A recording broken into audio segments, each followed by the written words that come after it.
Well, when I interviewed Greg Nice, he talked about his friendship with Tupac. Right. But you guys had your own relationship with Pac as well. Yeah. Well, you guys were on tour with the Digital Underground? No. Okay. No. I mean, we would do spot dates, but not not on actual tour. But you guys had shows together. Yeah. Back when Pac was just a backup dancer. Yeah, the deep part about it was, it's funny. Once, I think we might have did one or two shows with him early on. And I, ironically, at those times, I didn't meet him. I didn't meet Pac. Because I was just, I'm another type of dude, Vlad. You know what I'm saying? I be hit it and quit it. Like, so like I said, I was a young father. So my perception is different. So I'm like, let me go get this bag. What we doing? We rocking for the people. Boom. We got that paper. Okay, let me go over here. I'm always off to the next, So a lot of times I wasn't really meeting a lot of different people like that.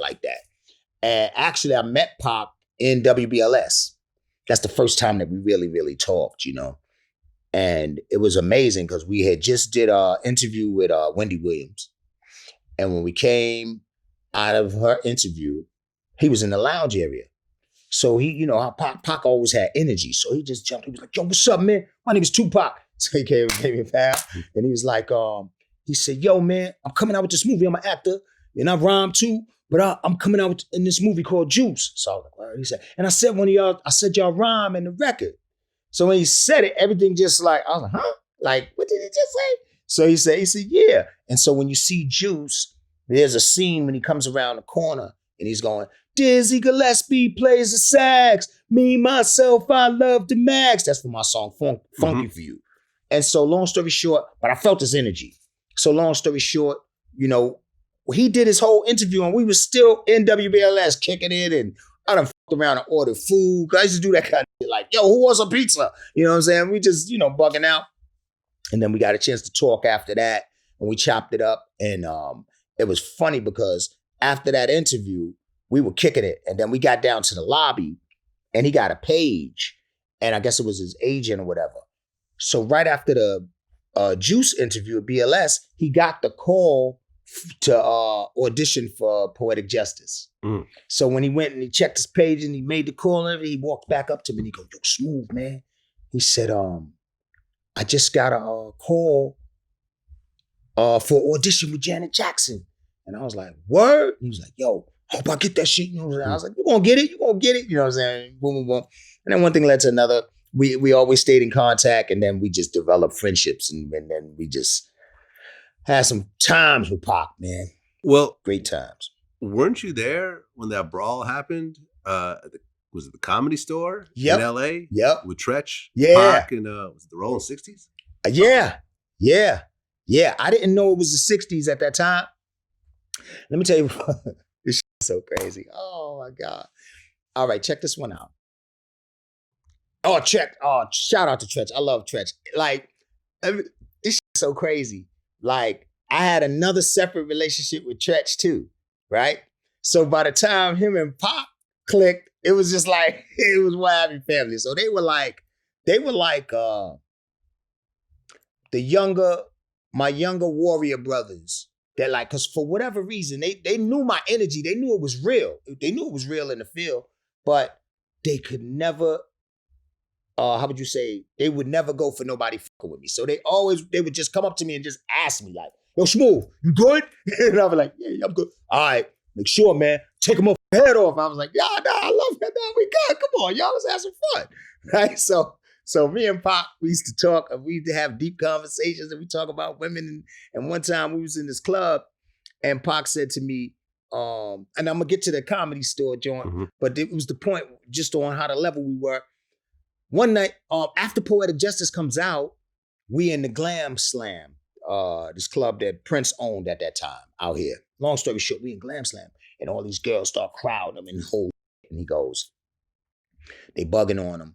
They ain't even see me standing next to him, so they bugging on him. And then a couple of them looking down, oh shit, I'm like, hey. So I'm signing the autographs, I'm going through it with him. We schmoozing. One of them pull out a little box camera. I'm doing the box camera shit with him. And then they leave, and Pac said, and he was the first person to ever call me OG. So he was like, yo, OG. And I asked him, I said, what the fuck is this OG? Because he kept saying it. He said, original gangster. I said, I received that. So he was like, hey, yo, OG, man, I gotta ask you a question. I said, what? He said, how the fuck you do this, man? How you deal with this shit? And I was like, what you mean? He was like, yo, man, like, you see them other ones? And you see that shorty right there? Yo, back in the days, I used to try to get her up. And now she don't even remember. You know what I'm saying? Now all of a sudden I'm so fucking gorgeous. Now bitches. No, and I was like, I said, listen, bro, do you remember back in the days, when we all wanted to do this shit and it was a dream? And he said, yeah. I said, and the only conversation we could have was between us and God. And he said, yeah. I said, and the Most High made our dreams come true, right? He said, yeah. I said, bring yourself back to that. I said, always remember that, dude. Like, all this other shit comes with it. It's just a byproduct of the shit. You know what I'm saying? But once upon a time, none of us was known. And this shit is a gift. You know what I'm saying? I said, remember this.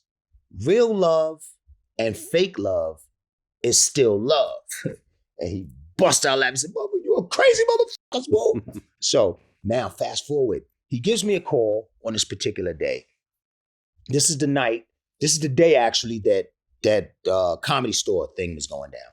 So we were out here. I think actually we did Soul Train.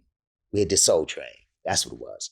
And so, we spoke earlier that day and he was like, I was still out here. I was staying in LA for a few more days. Yo, what you doing, baby? I was chilling. He said, yo, you got to come to the Comedy Store and all this. And I was like, what? And he was like, yeah. And he was like, be off the chain. So I was like, word. So he said, man, yo, boom, boom, and at that time, people would throw these little, they throw parties inside of the spots, the comedy spots and local promoters or whatever. But it'd be lit. It'd be the place to be. So they was letting me know this is the spot for the night. I said, all right, bet. So the day went on and time started to get away from me. So my road manager hit me. Yo, Smooth, you want to go to the Comedy Store? So a part of me, I'm shit. So come on, nigga. We just go out there for a little while. Man, you already told Parker. We just come out. I said, you right. Fuck, I'm gonna go. So when I get there, it's a long ass line. You know what we do. We curve around that motherfucker. The champ is here. So now we get in through the front, right? So we walking. Boom, boom, boom. It's packed. So I start maneuvering, walking through the spot. And my spidey senses start tingling. I feel something. Next thing you know, I look through the crowd. Now, back then, Treach used to wear this chain with a lock on it. Boy, he take that chain off and start popping your ass. You know it's real. So my dudes start getting down. I'm seeing chairs fly like the motherfucking OK Corral. I'm like, yo, hold up. I'm getting ready to run through the crowd. So my road manager grabs me, like, Smooth, chill. I'm like, nah, fuck you doing? Fuck me. Ran out, boom, boom. When I get up to where Pac and Treach is, there was about, now, because done jumped off, my spread out. Don't get it fucked up. It was like a scene from the Tasmanian Devil. These motherfuckers aired the joint out back-to-back style. So cats cleared out. And when I got up near him, there was a few chicks on the side, like about 4 or 5 girls. But they was, they was looking scared. They was trying to make their way out of the motherfucker, right? So I said, yo, Pac, you good? And I got up on him.